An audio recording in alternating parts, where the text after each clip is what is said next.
I'm one of the P6 trainers and implementation specialists here at TEPCO, and today I want to talk about the problem with original fields, planned fields, and budgeted fields in P6. These fields tend to cause quite a bit of confusion because people confuse them with the baseline. I have one example here in P6 of an activity, and what I've done is I've broken the columns into groups. So the first columns are the original duration, budgeted labor units, plan start, and plan finish. So that's group number one. The second group is going to be the start, finish, at completion duration, and at completion labor units. And the third group is going to be baseline project start, baseline project finish, baseline project duration, and baseline project labor units. The most important thing to understand how these fields work is to keep them separated into the three groups. So the first group is basically your planned data. So original duration and budgeted labor units, planned and start and planned finish. That is your plan data. Those are the fields that you can edit while you're building a plan. The second group, the start, finish, at completion duration, and at completion labor units, those are your at completion hours and durations and dates. Those are the ones that you would be viewing during execution. The third group is all of the baseline data. Those are the ones you should view during execution when you are comparing against the second group. So let's focus on the first group. The original duration, which can also be found down in the status tab, is the original duration that you put in when you are building your plan. The budgeted labor units, which is also found down in the status tab, are the labor units associated with that activity. So if you put in an original duration and then you assign some resources, the budgeted labor units or budgeted field will calculate based on how many resources you assign against the duration that you have applied. The plan start and plan finish fields are also located in the status tab, but those are also the equivalent of the start and finish fields. So before you mark an activity as started, the plan start and plan finish will equal the start and finish. Once you mark an activity as started, they separate from each other. The plan start and plan finish become independent, and the start and the finish are the ones that you can update by putting in actual starts or actual finishes. Also, when you mark an activity as started, the original duration separates from the at completion duration, and the budgeted labor units separates from the at completion labor units. So for example, without starting the activity, I'm going to change my original duration to 50. Watch how the at completion duration also changed to 50 along with the remaining duration. I'm also going to change my budgeted labor units to 100. And you'll notice that the remaining and at complete both change to 100 as well. Now watch what happens when I mark the activity as started. I mark it as started. I'm going to go back and change my original duration back to 40. The remaining and at complete fields did not change. I'm also going to change my budgeted field back to 80. And the remaining and at complete labor units did not change either. This is because P6 has disconnected those fields from the at complete fields. At the same time, it also disconnected the plan start and the plan finish from the start and finish fields.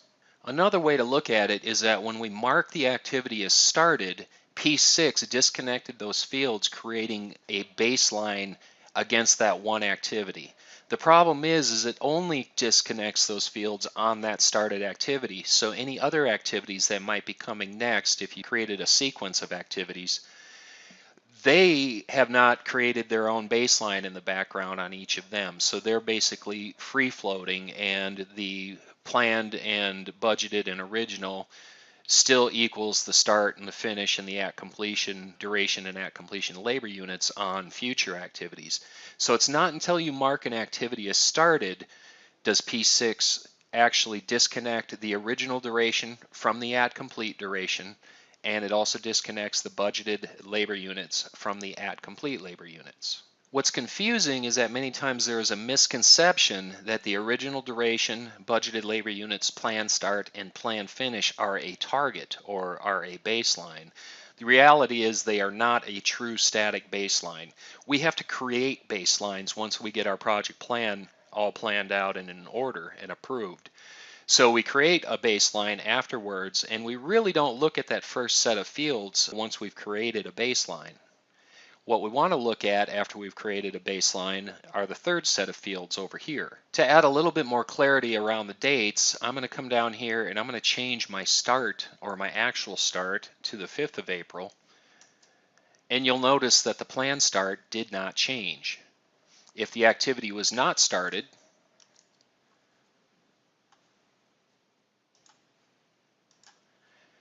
then I could change this.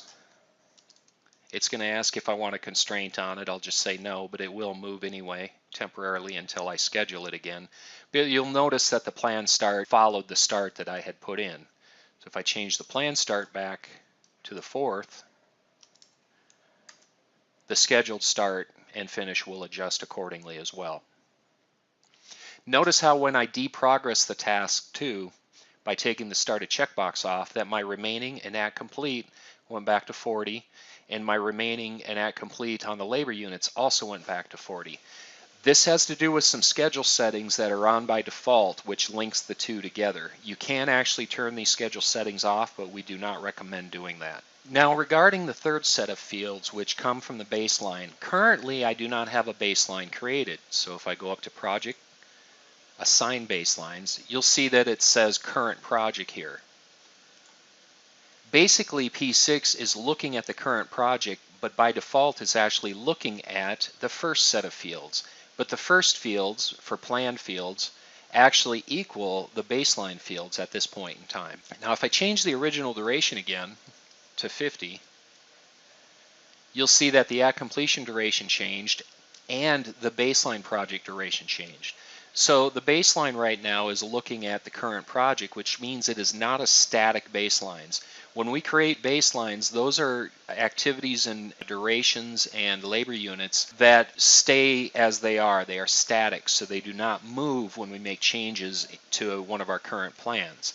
But right now, they are moving because basically P6 is looking at the first set of fields to populate the last set of fields for the baseline. Now, if I start an activity as started again, if I change the current start once again to the 5th, notice how the baseline still reflects the 4th. The baseline is technically static right now in one sense, except if I come over here to the planned start and I change this to the 6th, notice how the baseline changed to the 6th as well. So the baseline at this point in time is feeding from the original duration, budgeted labor units, planned start, and planned finish.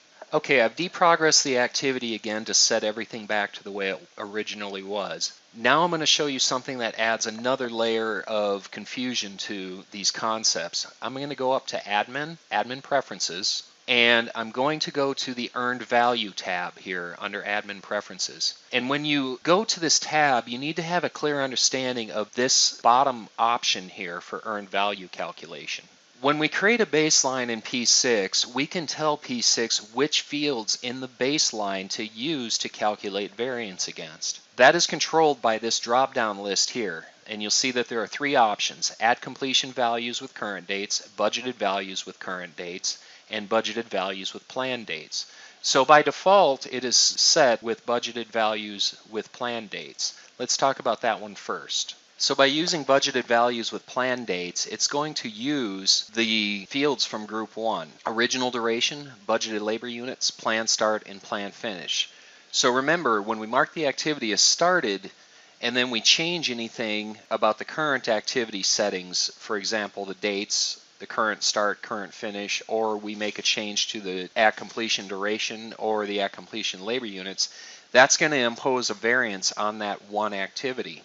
If we use budgeted values with planned dates for our baseline to look at, it's going to look at those fields, and if you have variance on them and you create a baseline, the baseline is going to reflect the variance. Now let's change this again to budgeted values with current dates.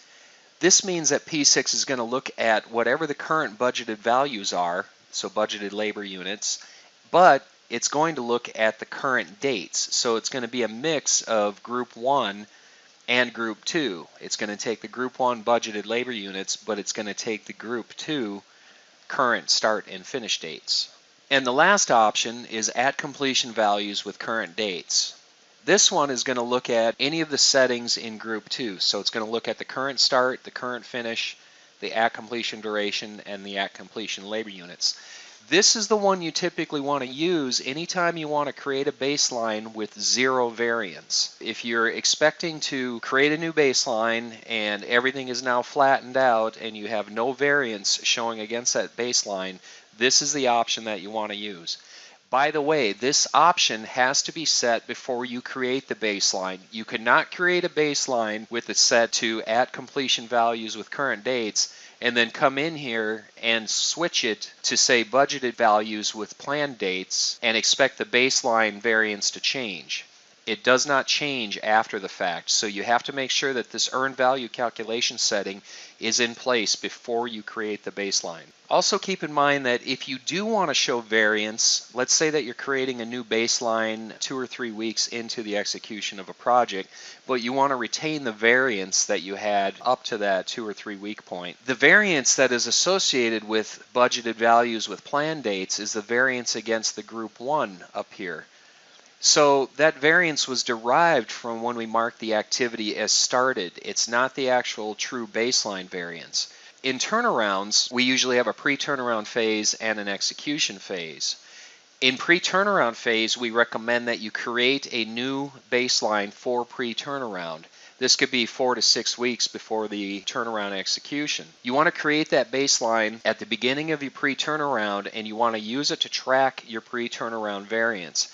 But when you go into turnaround execution, you want to possibly create a new baseline and you want there to be zero variance on the new baseline. Otherwise, anything that you had variance on in pre-turnaround will be reflected while you're going through the rest of your turnaround execution, and that may not be appropriate. A lot of times in pre-turnaround, we don't get all of the work done, so we actually have to move those activities into the turnaround execution window. So in that case, we typically will have a second baseline created during turnaround execution, but we don't necessarily want the variance showing on it. If you do need to reflect the variance or go back in time and review what kind of variance you had in pre-turnaround, you would want to go and turn on the previous pre-turnaround or reassign the pre-turnaround baseline to your project file. I'm going to give you an example now of the two different types of baselines, whether or not we're using planned dates versus the at completion dates. I'm going to do this by starting this activity again, and I'm going to finish it, but I'm going to change the dates on the start and finish, and I'm also going to change my at completion labor units, which is actually driven by my actual labor units at this point. So in the first columns here, I still have an original duration of 40. My at completion duration is also 40, so I didn't change any of that. The budgeted labor units, though, were set to 80, and I've now altered that to be 75. And you'll see that we do have a variance between our start and planned start and our planned finish and our finish. So when we create a baseline, the question we have to ask is, do we want to reflect that variance or do we not want to reflect that variance? If we want to reflect the variance, and keep in mind that is variance that occurred from us marking the activity as started, I'm going to go to Admin Preferences to the Earn Value tab, and ensure that it says Budgeted Values with Planned Dates. Now I'll close the Admin Preferences, and I'm going to go to Project, Maintain Baselines, and I'm going to add a baseline. I'm going to save a copy of the current project as a new baseline, and I'm going to close this. And I also have to remember to go turn the baseline on or assign it to the project. So I'm going to go to a Project, Assign Baselines, and we'll use the project baseline here. There's the new one that I just created. We'll go ahead and assign that. Now if I show you the Gantt chart, I've created a baseline bar here, and you can see the variance there. So this is the planned start and planned finish versus the actual start and actual finish. By having the baseline settings under the admin preferences set to budgeted values with planned dates, that's what's reflected. We see the variance now. I'm going to change this to at completion values with current dates. You'll notice that when I change it, it doesn't do anything to the view here. That's because, like I said earlier, you have to have that setting in the admin preferences in place before you create the baseline. So now I'm going to go to Project, Maintain Baselines. I'm going to add another baseline, and I'll be saving a copy of the current, and I click OK. Now watch what happens when I go up to Project, Assign Baselines, and I change it to the second baseline that I made using at completion values with current dates. Click OK. Now there's no variance. So to summarize this video, keep in mind that you should look at these fields as three different groups. Original, budgeted, and planned fields all belong in group 1. The current start, current finish, at completion, duration, and at completion labor units are in group 2. And then BL project start or baseline project start, baseline project finish, baseline project duration, and baseline project labor units are part of group 3. And when you create a baseline, just remember to go to Admin Preferences, and you need to make sure that your company understands which option they want to use when you're creating a baseline, because these three options cause P6 to look at the different fields up here, whether it's planned and budgeted, or it might be budgeted with the current dates, or it might be all of the current dates plus the at completion labor units.